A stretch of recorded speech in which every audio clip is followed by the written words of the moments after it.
కూడా వాయిదా వేస్తూ మరి అన్ని సమస్యలు ఉద్యోగులతో మాట్లాడి జేఏస్తో మాట్లాడి అన్ని నిర్ణయం తీసుకుంటాం. మనం ప్రభుత్వాన్ని చెప్తున్నాం, ప్రభుత్వం వేరు ఉద్యోగులు వేరు కాదు, ప్రభుత్వంలోనే ఉద్యోగులకు పాటు మేము ఉత్తమ పరుపులు కాదని ఎన్నోసార్లు చెప్పాం.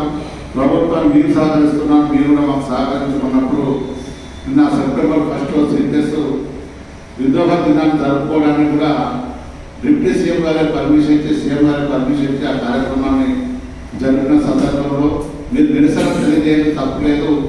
నిరసన చేసి మా ప్రభుత్వాన్ని అడగవలసిందే అని చెప్పి మీ న్యాయమైన డిమాండ్ అన్ని పరిష్కరిస్తామని చెప్పిన సందర్భంలో ఈ కార్యక్రమాన్ని వాయిదా వేసుకుంటూ ప్రభుత్వానికి అన్ని విధాలా సహకరిస్తాం.